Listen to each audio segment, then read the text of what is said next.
In this lecture, we will talk about free fall and weightlessness condition. First of all, we will talk about free fall. Free fall है क्या?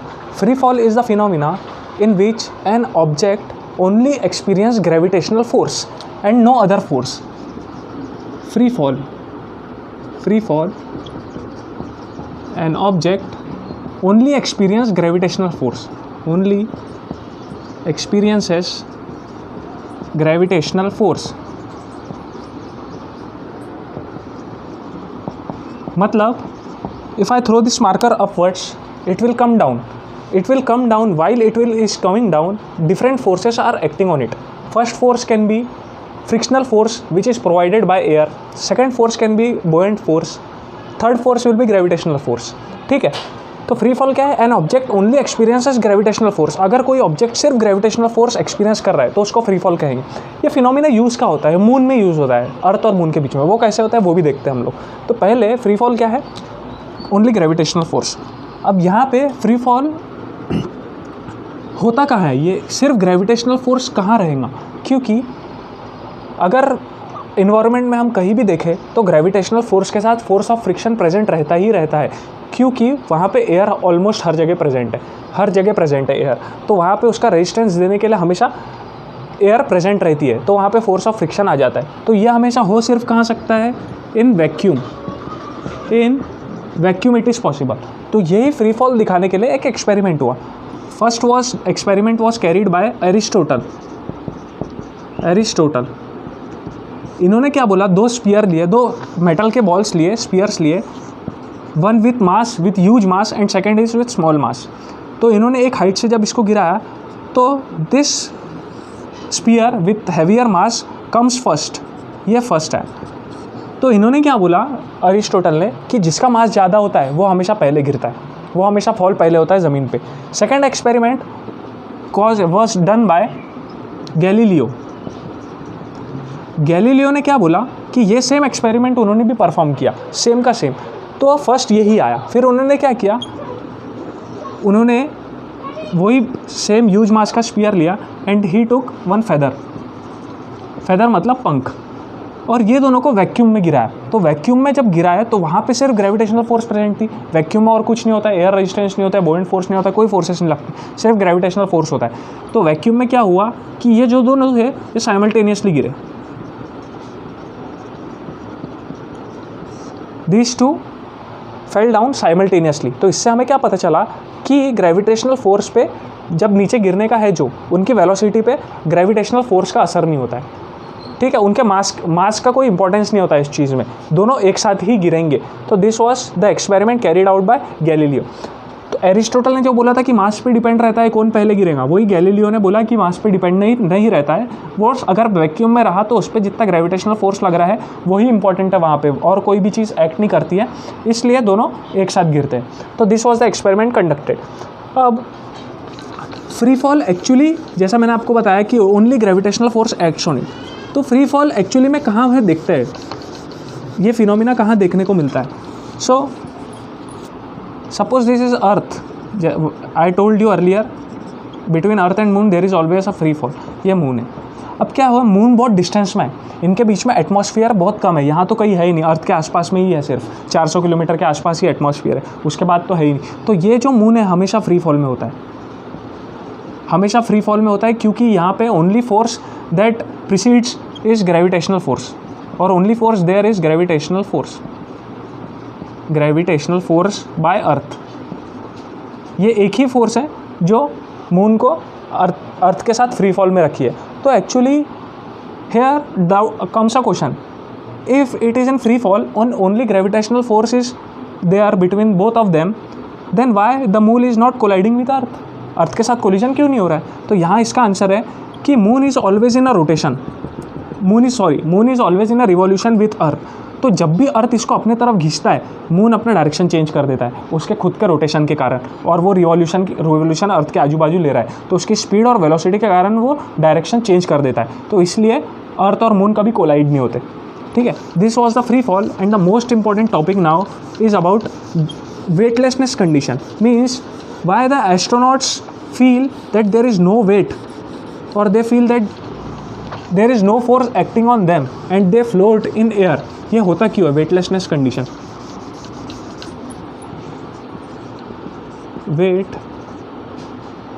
Weightlessness condition. मैंने आपको बताया कि there is a huge difference between weight and mass. You can see my previous lectures as well. Mass is the amount of matter contained in a body and weight is the force acting on it. Weight is actually force only. It is mass into gravitational acceleration. Gravitational acceleration means acceleration provided by earth. That is called gravitational acceleration. Mass is the amount of matter contained in a body. Amount of matter. So if my mass is 70 kg here, my weight will be 70 into 9.8, and if I approximate it to 10, it is 700 newtons. My mass will be same on Earth, Pluto, Neptune, Jupiter, elsewhere in the universe, but my weight will be different because the force acting on it will be different. Like in moon, my weight will be 1/6 of that of अर्थ, क्योंकि वहाँ पे gravitational pull जो है वो 1/6 है अर्थ का, तो moon में वेट कम हो जाएगा, लेकिन मेरा मास तो 70 kg रहेगा। So this was the important phenomena. अब देखते हैं वेटलेसनेस कंडीशन क्या है। वेटलेसनेस कंडीशन को मैं एक छोटे से न्यूमेरिकल के द्वारा आपको बताना चाहूँगा, एंड वो उससे आसानी से आप समझ सकते हैं कि वेटलेसनेस कंडीशन होती क्या है और एक्चुअली जो एस्ट्रोनॉट्स होते हैं वो फ्लोट क्यों होते हैं। सबको ऐसा लगता है कि एस्ट्रोनॉट फ्लोट इसलिए होते हैं क्योंकि there is no gravity, but there is gravity, लेकिन फिर भी वो वेटलेसनेस कंडीशन क्यों होता है, क्यों फ्लोट करते हैं, वो देखेंगे। तो इसको देखने के पहले जैसे मैंने आपको दो चीज़ बताई, वेट और मास में डिफरेंस, ऐसी ही एक होता है apparent weight and one is true weight. These are the two things. So apparent weight and true weight. और यहाँ पे मैं लूँगा कि मेरा मास जो है that is suppose it is 10 kg। ये डेरिवेशन या फिर ये न्यूमेरिकल को बताने के लिए मैं अपना मास 10 kg कंसिडर करता हूँ कि it is 10 kg। Acceleration is +-5 metre per second square. +-5 means plus if I am going in upward direction and negative if I am going in downward direction. So this is acceleration, and weight will be according to that. Weight is equal to, this is force only, so mass into acceleration। तो मेरा weight कितना हो जाएगा 10 × 5 that is 50 +-। अगर नीचे जा रहा हो तो माइनस हो जाएगा 50 और ऊपर जा रहा हो तो +50, that will be न्यूटन। अब ये लिफ्ट है, this is a lift, okay, so I am using 3 conditions here। First condition will be at rest, second condition will be upward motion with acceleration, third will be downward motion with acceleration।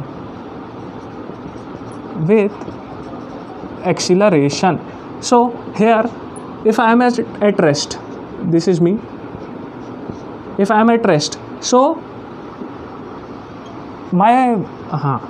this is the force, okay, this is net force which is acting on me while acceleration upward and downwards, and if I take my weight, it will be mass into gravitational acceleration. So my mass is 10 kg and gravitational acceleration is 9.8 meter per second square, so this will be 98 Newton. So if I am standing in on a lift, I am exerting a force of 98 Newton, means I am exerting a weight of 98 Newton downward side, and according to Newton's third law of motion, to every action there is an equal and opposite reaction, and if I am applying 98 newtons to the lift will apply 98 newtons up in upward direction, okay.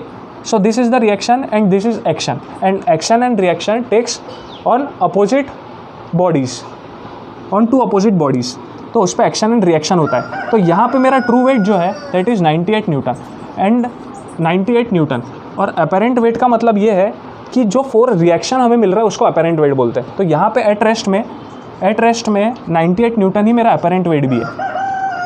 So this is also 98 Newton.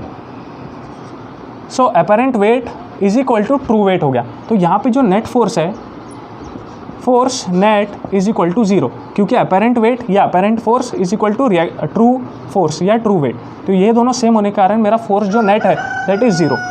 Now the second condition is upward motion with acceleration. अब क्या होता है, जैसे मैं upward motion कर रहा हूँ, ठीक है, अब उसके पहले इसको भी देखें कैसे लिख सकते हैं। फोर्स नेट और mass into acceleration is equal to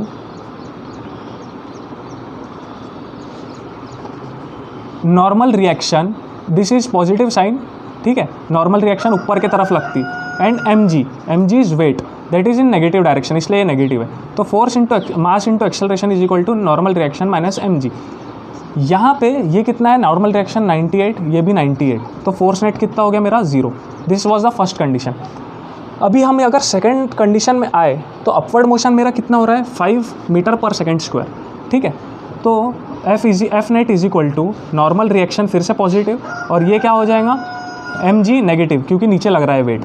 तो force net mass into acceleration, mass कितना है मेरा दैट इज़ 10 इंटू 5, और ये पॉजिटिव डायरेक्शन में इसे एक्सेलरेशन पॉजिटिव रहेगा, तो ये कितना होगा 50 is equal to normal reaction मेरे को निकालना है क्योंकि मेरे को अपेरेंट वेट निकालना है कितना होता है, उससे ही मुझे पता चलेगा कि वेटलेसनेस कंडीशन कहाँ आती है। मतलब तो ये नॉर्मल रिएक्शन हो गया, और एम जी कितना है मेरा 10 इंटू 9.8 दैट इज़ 98 न्यूटन। तो एंड नॉर्मल रिएक्शन कितना हो जाएगा 50 plus 98, so this is 8 and 148। सो मेरा अपेरेंट वेट कितना आया 148, कब अपवर्ड मोशन विथ एक्सेलरेशन में 148 न्यूटन, और मेरा ट्रू वेट कितना था 98। मतलब क्या हुआ, यहाँ पे मुझे महसूस हुआ कि मेरा जो वेट है वो बढ़ गया, मतलब ट्रू वेट उतना ही है लेकिन अपेरेंट वेट जो रिएक्शन लग रहा है वो ज़्यादा है, इसलिए मुझे क्या यहाँ पे हैवी फील होता है। ये नॉर्मल लिफ्ट में आपको इसलिए नहीं दिखेगा क्योंकि लिफ्ट में एक कांस्टेंट एक्सेलरेशन के साथ मूव होता है, तो वहाँ पे आपको ये फिनोमिना नहीं दिखेगा, लेकिन जहाँ पे एक्सेलरेशन के साथ मूव हो रहा है वहाँ पे कांस्टेंट एक्सेलरेशन के साथ जहाँ मूव नहीं हो रहा है तो वहाँ पे आपको ये फिनोमिना नज़र आएगा, इसलिए you will feel little heavy. अब जो थर्ड कंडीशन है वो भी वैसी है। अब कैसा है यहाँ पे, now the lift is coming downwards, तो force net is equal to normal reaction ऊपर और एम जी हमेशा नीचे रहता है तो ये ऐसे ही रहेगा। तो लिफ्ट इज़ कमिंग डाउनवर्ड्स तो क्या हो जाएगा, माई मास इज़ ये मास इंटू एक्सेलरेशन यहाँ पे नेगेटिव है, नेगेटिव इसलिए क्योंकि एक्सेलरेशन भी नीचे साइड हो रही है, और एक्सेलरेशन की डायरेक्शन होती है because it is a vector quantity, तो उसकी डायरेक्शंस भी होती है। तो net normal reaction minus M G, तो मास कितना है मेरा यहाँ पे 10 kg into acceleration -5 is equal to normal reaction -98 newton. तो यहाँ पे कितना हो जाएगा ये -50 is equal to n minus 98, so n is equal to 50 plus n is equal to -50 plus 98, so n is equal to 48। तो यहाँ पे मेरा नॉर्मल रिएक्शन कितना है 48, means here my normal reaction is 48 newton and my true weight is 98 newton. ठीक है, ये true wait मेरा 98 है और नॉर्मल रिएक्शन कितना है 48 है। मतलब क्या हुआ कि मेरे ट्रू वेट से कम मेरा रिएक्शन लग रहा है। मतलब क्या है, यहाँ मेरे को ऐसा लग रहा है, फील हो रहा है कि मेरा वेट कम होते जा रहा है। वेट मतलब फोर्स कम लग रहा है, तो वेट कम होते जा रहा है। So this is 48 Newton. मतलब क्या हुआ कि whenever you are moving upwards with an acceleration, your apparent weight will be higher, means you will feel little heavier, and whenever you are moving downwards with an acceleration, you will feel loss of weight, weight कम होते जा रहा है, मतलब कम से कम होते जा रहा है। अब वेटलेसनेस कंडीशन कब आएंगी, सेम चीज़, अगर मेरा जो ग्रेविटेशनल एक्सेलरेशन है 9.8 ग्रेविटेशनल एक्सेलरेशन, उसके साथ मेरा ये 9.8 मैच हो जाता है। जैसे बताता हूँ, अभी इसको भी उसी इक्वेशन से बताऊँगा। F net is equal to normal reaction minus M g. Okay, ये this is 98, we have to find N. अब ये नॉर्मल रिएक्शन वेटलेसनेस कंडीशन कैसे प्रोवाइड करेंगे वो देखते हैं। And this is mass into acceleration. अभी नीचे आ रहे हैं तो ये 10 और एक्सेलरेशन, सपोज माई एक्सेलरेशन 9.8 हो गया, ये फिर से 9.8 क्यों हो जाएगा, ये एक्सेलरेशन बढ़ते जा रहा है और 9.8 हो गया, या फिर लिफ्ट का तार टूट गया तो 9.8 के कारण 9.8 एक्सेलरेशन से नीचे आएगा, क्योंकि अर्थ उस पर कितना लगा रहा है 9.8 एक्सेलरेशन ही लगा रहा है ग्रेविटी का। ठीक है, एक्सेलरेशन ड्यू टू ग्रेविटी 9.8 ही लगा रहा है।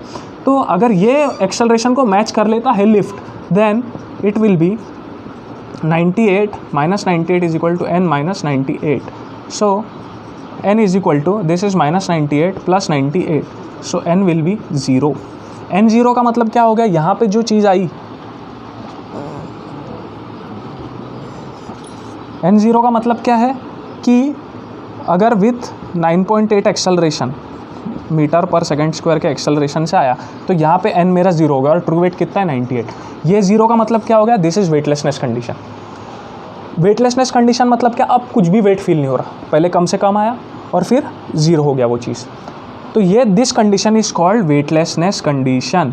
अब क्या हुआ यहाँ पे, क्यों ऐसा हुआ, क्योंकि हमने जो एक्सेलरेशन ड्यू टू ग्रेविटी था दैट इज़ 9.8 मीटर पर सेकंड स्क्वायर, उसको इक्वल कर लिया, उसको एक्सेलरेशन से इक्वल, हमारे एक्सेलरेशन से इक्वल कर दिया जो लिफ्ट नीचे आ रही थी, तो इसलिए हम ज़ीरो हो गए, मतलब अब हम फ्लोट कर पाएंगे। ठीक है, this is called weightlessness condition. और अगर 9.8 मीटर पर सेकंड से ज़्यादा हो गई speed, then you will directly collide with the lift top, lift की जो सीलिंग है उससे आपका कोलिजन हो जाएगा अगर और ज़्यादा हुई तो। ठीक है, so I was telling you about why the astronauts feel weightlessness condition, क्यों होता है वो। So see here, this is earth and here the shuttle is, ठीक है, स्पेस शटल। ये मोस्टली होता है 400 किलोमीटर्स के आसपास, बहुत ज़्यादा दूर नहीं होता है। 400 किलोमीटर के आसपास होने के कारण क्या होता है कि अर्थ, मैंने जैसा आपको पिछले लेक्चर्स में बताया कि एक्सेलरेशन ड्यू टू ग्रेविटी, ठीक है, वो अगर अर्थ के रेडियस से कम रहा इसकी हाइट, अगर अर्थ के रेडियस से कम रहा, अर्थ का रेडियस कितना है, नियरली 6000 कुछ है, 6000 किलोमीटर, अगर उससे कम रहा तो ये जो 9.8 जो लग रहा है यहाँ पे वो भी उतना ही लगेगा। लेकिन अर्थ के रेडियस से ज़्यादा डिस्टेंस रहा इसके ऊपर का तो 9.8 से कम हो जाएगा एक्सेलरेशन ड्यू टू ग्रेविटी। यहाँ पे 400 किलोमीटर ही है, means it is negligible in terms of earth radius, तो यहाँ पे 9.8 मीटर पर सेकंड स्क्वायर का ही एक्सेलरेशन लगेगा। अब 9.8 मीटर पर सेकंड का इसका एक्सेलरेशन लग रहा है, मतलब क्या हुआ, यहाँ पे 9.8 मीटर पर सेकंड का मतलब उसको उतने से खींच रहा है। तो ये जो चीज़ है यहाँ पे, इसलिए एस्ट्रोनॉट्स फेल करते हैं वेटलेसनेस कंडीशन।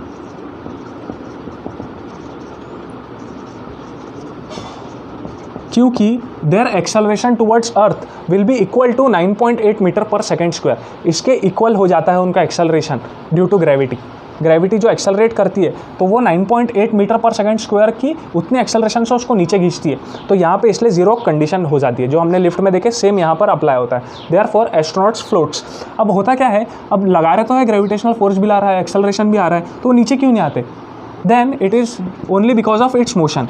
जैसे ये नीचे आते हैं, जैसा उसको खींचता है, ये अपना साइड चेंज कर देते हैं वेलोसिटी के कारण, तो खुद की वेलोसिटी के कारण ये मोशन फील करते हैं। Now you will understand that, आपको पता चल गया अभी कि why astronauts feel weightlessness condition. ठीक है, अगर वो 9.8 मीटर पर सेकंड स्क्वायर से ज़्यादा हो जाएगा उसका एक्सेलरेशन ड्यू टू ग्रेविटी या एक्सेलरेशन, तो वो डायरेक्ट सीलिंग को कोलाइड कर लेंगे अगर लिफ्ट में रहे तो।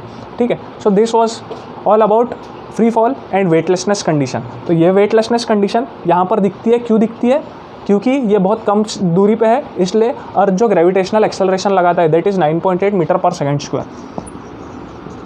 ठीक है, अब यहाँ पे इतना सब कुछ याद रखने की ज़रूरत नहीं है। The important thing is whenever you move upwards with an acceleration you gain weight. True weight में नहीं, अपरेंट वेट, मतलब वो रिएक्शन लग रहा है तो apparent weight. Whenever you are coming downwards with acceleration you are losing weight. और weight lose कब तक होगा, जीरो कब हो जाएगा, जब जो एक्सेलरेशन ड्यू टू ग्रेविटी है दैट इज़ 9.8 मीटर पर सेकंड स्क्वायर, उसको आपका जो एक्सेलरेशन रहेगा वो मैच कर लेगा, तब आप जीरो वेटलेसनेस कंडीशन फील करेंगे। और अगर 9.8 मीटर पर सेकंड स्क्वायर से ज़्यादा हो गया देन यू विल कोलाइड या फिर you will move upwards and upwards only. So this was the thing which I want to explain. We are really very hard working very hard. If you like, then spread it, share it so that everyone can reach. ठीक है, और यहाँ पे सिर्फ important ये है कि इतना इक्वेशन याद रखने की ज़रूरत नहीं है, सिर्फ आपके कंसेप्ट बिल्डिंग के थे। आप कोई भी क्वेश्चन सॉल्व कर पाएंगे। If your concepts are strong, if your basics are strong, then you can attempt any question. So if you like it, share and subscribe.